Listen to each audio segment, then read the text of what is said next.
the 19th of September, 1944. Münsterbusch, Germany. Staff Sergeant Lafayette Pool climbed into his Sherman tank. His third one. The first two had been blown out from under him. This one bore the same name painted on its hull. In the mood. He'd destroyed 258 German vehicles in 81 days. 12 confirmed tank kills. He was America's deadliest tank commander. That night, a German Panther caught him in ambush. 2 rounds. The second one threw Pool clean out of the turret. When he hit the ground, he tried to run. His right leg folded underneath him. Shrapnel had nearly torn it off. He grabbed his pocket knife and tried to cut through what remained. 8 inches above the knee. That's where the surgeons took it. He was 25 years old. Fury showed you Brad Pitt's War Daddy, dying heroically in a German field. The real War Daddy, the man that character was based on, survived. But survival wasn't the end of the story. Here's what you'll discover. First, you'll hear about the tank crews who made it home but couldn't escape what they'd seen. The nightmares, the guilt, the silence that lasted decades. Then you'll learn about the ones who faced death daily in machines they called Ronsons, because they lit up the first time every time, and what it cost them to crawl inside those steel coffins day after day. And finally, you'll understand why some of these men couldn't talk about the war for 50 years, whilst others spent the rest of their lives trying to honor the crews who never came home. The film Fury gave you 5 days inside a Sherman tank in April 1945. This is what happened to the real crews who survived, and the decades they spent trying to live with it. Lafayette Pool didn't die in that German field. After 22 months of rehabilitation and learning to walk on a prosthetic leg, he did something remarkable. He re-enlisted. The Army called him back as an instructor at Fort Knox. They needed someone to teach the next generation of tank crews, and Pool, despite losing his leg, was the best they had. For 12 years, he trained young men to do what he'd done. Except now he had to look them in the eyes and send them off to Korea, knowing what tanks could do to human bodies. Knowing the statistics. His artificial leg prevented him from deploying overseas. He became a warrant officer, an ordnance inspector. Whilst other men went to war, Pool stayed stateside, checking equipment, ensuring standards. He retired in 1960. Became a preacher. Taught junior high school in Texas. Lived quietly. But here's what haunted him. His son, Jerry, became a Special Forces captain. On the 24th of March, 1970, Jerry Pool was being extracted by helicopter from 14 miles inside Cambodia. The helicopter was hit by enemy fire. It exploded. Jerry Pool and 6 other soldiers died instantly. His remains weren't recovered until 1995. Not identified until 2001. Lafayette Pool, the man who'd survived 81 days of tank warfare, who'd destroyed hundreds of German vehicles, who'd lived through having his leg blown off, watched his son die in a war half a world away. He died in his sleep on the 30th of May, 1991, aged 71. He'd spent 46 years carrying the weight of what he'd done, what he'd survived, and what he couldn't prevent. You've just heard about America's greatest tank ace, a man the film Fury was based on. If you're the sort of person who wants the real stories behind the Hollywood versions, stories that dig into what these men actually endured and how they lived with it, then you're exactly who we make these videos for. Every week, we track down the veterans, read the obituaries, piece together what happened when the cameras stopped rolling and the parades ended. Hit subscribe so you don't miss the next one. Now, let me tell you about the tank that killed more American crews than you'd believe. The Sherman tank had a nickname amongst German crews. Tommy Coker, the Tommy Cooker. American crews called it something else. A Ronson. Like the cigarette lighter. Lights up the first time, every time. Here's what Fury doesn't tell you about that opening scene where a German tank destroys a Sherman in seconds. That wasn't Hollywood exaggeration. Between June 1944 and July 1944, just 1 month of combat, 60% of Allied tank losses came from a single shot. 2/3 of those tanks brewed up when hit. That's the term tankers used. Brewed up. Because the Sherman ran on petrol, not diesel, and when an armor-piercing shell punched through, the fuel ignited. The crew had seconds to escape. Sometimes less. The 3rd Armored Division, Pool's division, the Spearhead Division, started the war with 232 Sherman tanks. By war's end, they'd lost 648 Shermans completely destroyed. Another 700 were damaged, repaired, and put back into action. That's a loss rate of 580%. Think about that. For every tank the division started with, nearly 6 were destroyed. And someone had to crew those replacement tanks. Belton Cooper was the man who saw what happened to those tanks, and their crews, up close. As an ordnance officer, his job was coordinating tank recovery and repair. He'd travel with combat units during the day, then race through enemy territory at night delivering loss reports. In his memoir Death Traps, published in 1998 when he was 80 years old, Cooper described what haunted him for 5 decades. Scraping out the remains of tank crews. Brains. Limbs. Bits of human beings fused to metal by heat. Plugging holes in the armor. Repainting the interior white to cover the bloodstains. Then sending new crews out in those same tanks. Cooper wrote the book because he couldn't let it go. 50 years later, he was still angry about the needless deaths, still carrying the weight of watching boys, and they were boys 19, 20 years old, climb into tanks he knew were inferior to what they'd face. He died in 2007, aged 89. Right up until the end, he insisted the Sherman tank was a death trap that cost thousands of American lives unnecessarily. That's the reality Fury glossed over in 2 hours of runtime. You know what's remarkable?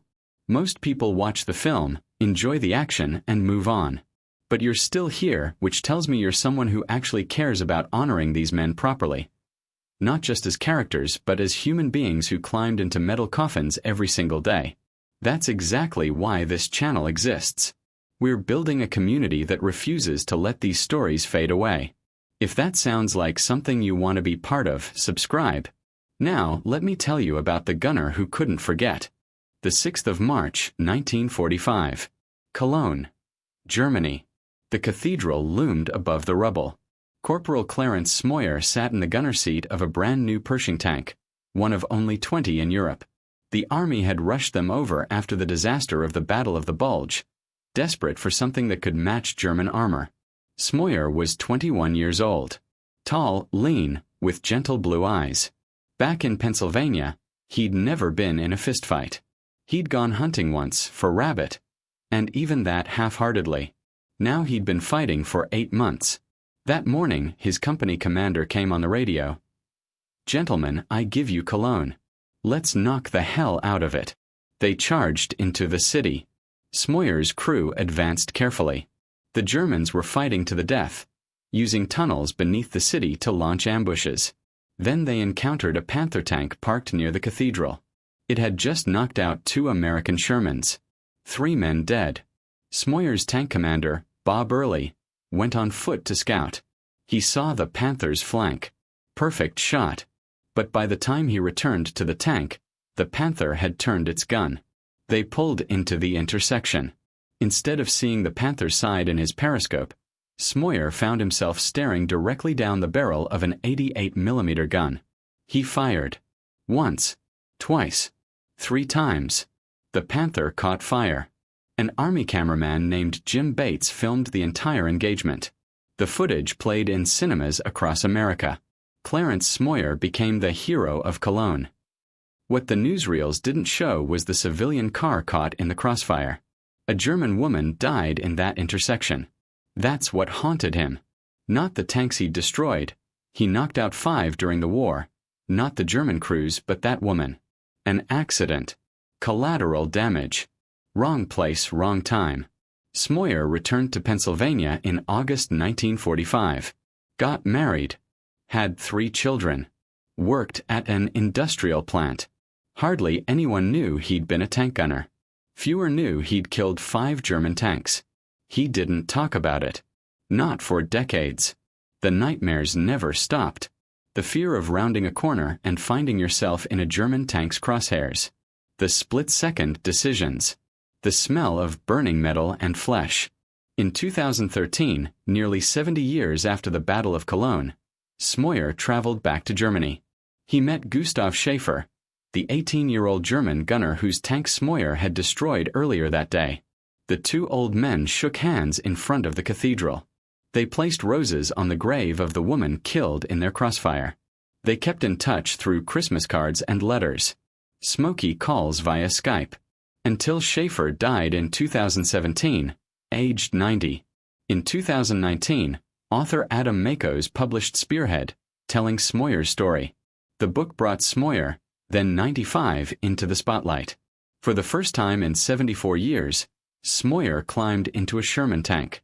They'd brought one to Boston for a surprise. As he sat in the turret, aided by a cane, he said quietly, "An old friend. That tank saved my life." Clarence Smoyer is still alive as of 2019, one of the last surviving World War II tank gunners. But he still carries that woman's death. Still wonders if he could have done something differently. That's what survival meant for him. 75 years of remembering. We've covered America's deadliest tank ace who lost his son to war, and the gentle gunner who became a hero but couldn't escape the guilt. But we're not done yet. Coming up, the British tanker who wrote the definitive account of tank warfare, the crews who suffered burns that left them scarred for life, and the brutal mathematics of crew survival. Because when a tank was destroyed, not everyone died. But not everyone survived intact either. Stay with me. These stories deserve to be heard. Ken Tout returned from Normandy with scars on his body and stories in his head.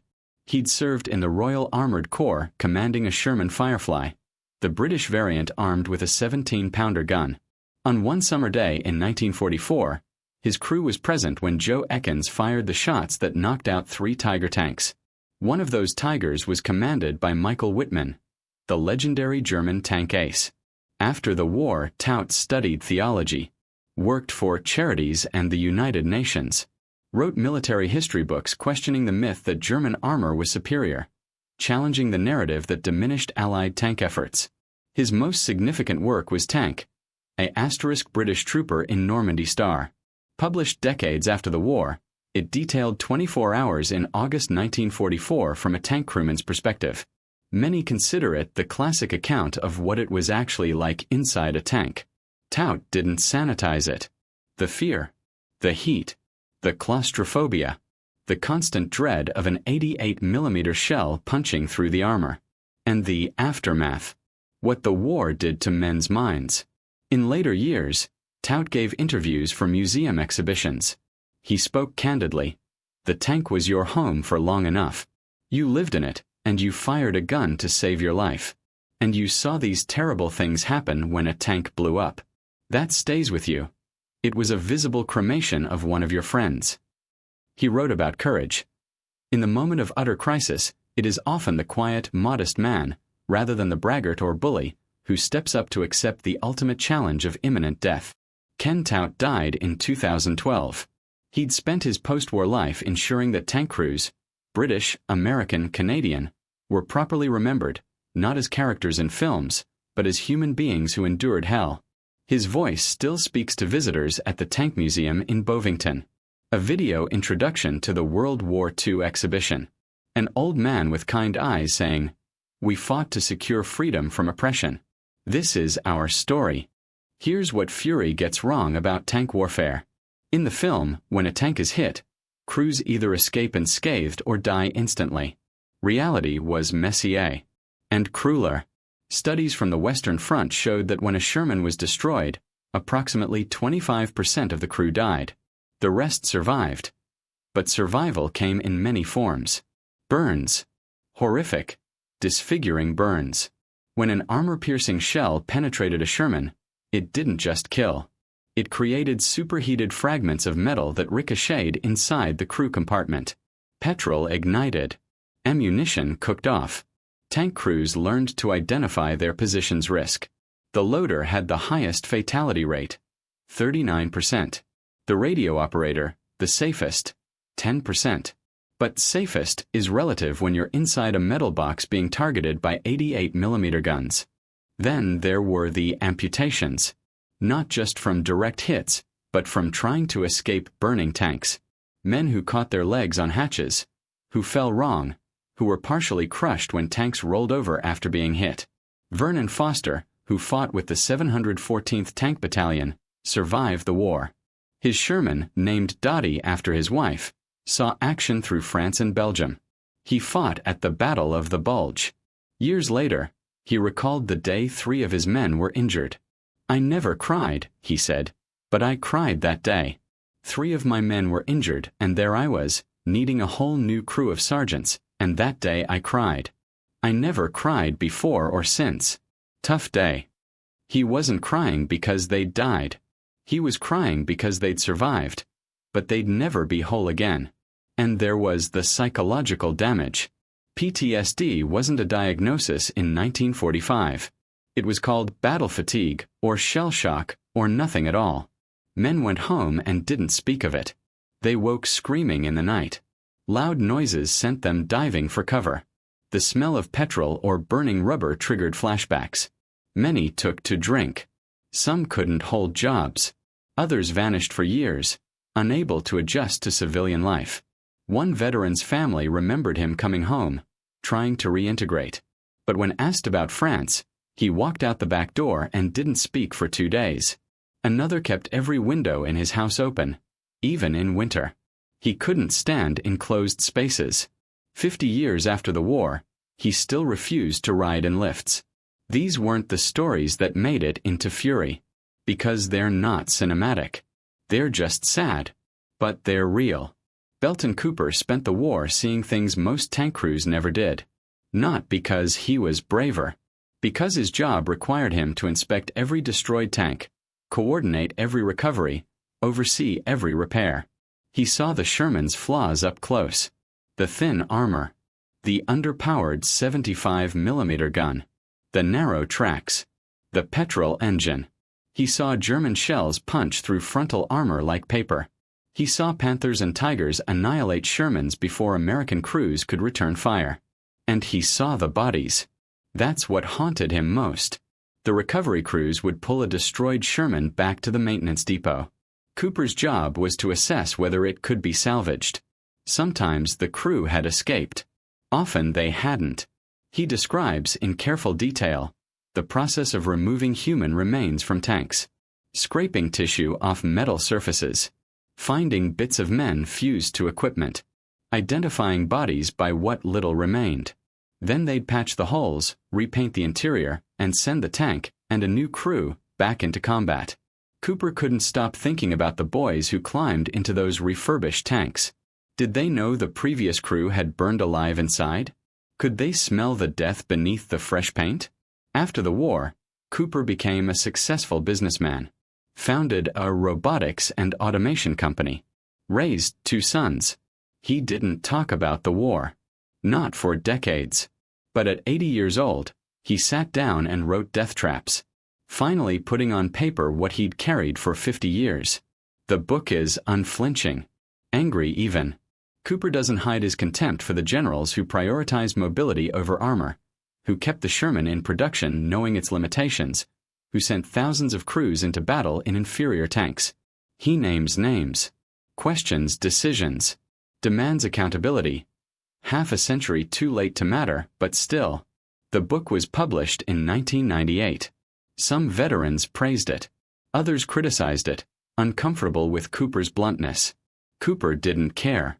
He'd spent 5 decades silent. He'd earned the right to speak. He died in 2007, aged 89. His obituary mentioned his business success, his family, his military service. It didn't mention the nightmares, the guilt, the weight of knowing he'd sent boys to die in tanks he knew were inadequate. But that's what he carried. That's what survival meant for him. Let me tell you about the day that captures everything about these men. The 30th of March, 1945. Paderborn, Germany. General Maurice Rose, commander of the 3rd Armored Division, was leading his men toward the city when his column encountered a German roadblock. Rose's jeep came under fire. He and his driver abandoned the vehicle and tried to surrender. A German tank commander, an 18-year-old kid, shot Rose at point-blank range with a submachine gun. Clarence Smoyer, then 21, was in a tank nearby. He watched his general die in a muddy German field. Rose was 45 years old, a career officer, Jewish. one of the highest-ranking American officers killed in action during the European campaign. Smoyer and the other tankers pushed forward. They took Paderborn. They crossed the Rhine. They kept fighting because that's what you did. But years later, when asked about the war, that's what Smoyer remembered most vividly. Not the tanks he destroyed. Not the hero's welcome. Not the newsreels.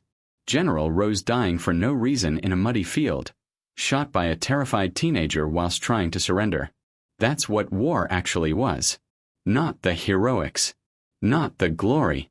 Just waste. Rose was buried at the Netherlands American Cemetery in Margareton.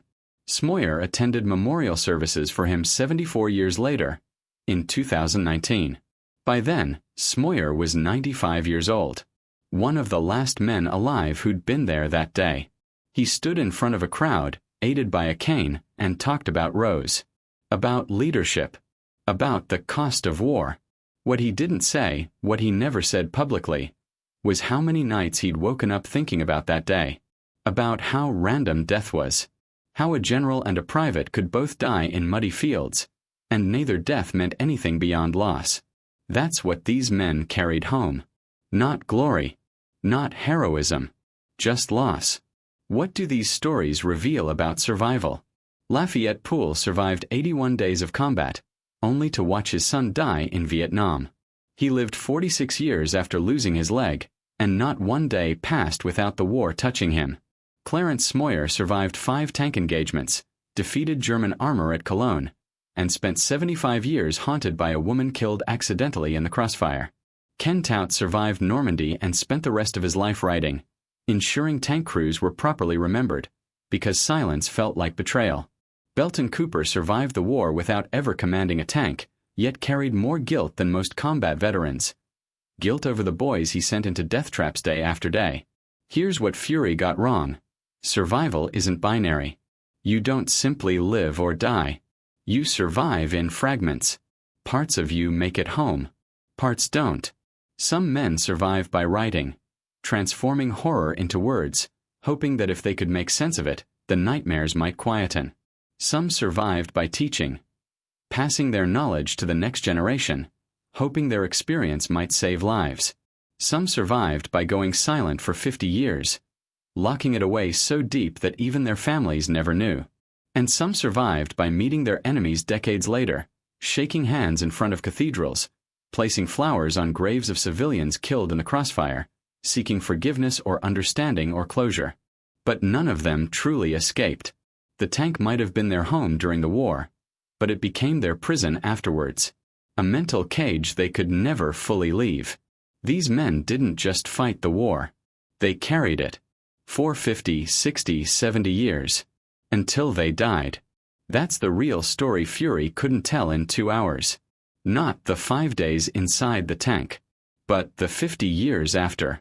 If you made it this far, thank you. Seriously. Videos like this take weeks to research, tracking down memoirs, reading obituaries, piecing together what happened to these men after the cameras stopped rolling. They only exist because people like you actually watch them all the way through. If you want more stories like this, stories that dig deeper than the films, deeper than the Hollywood heroics, then subscribe.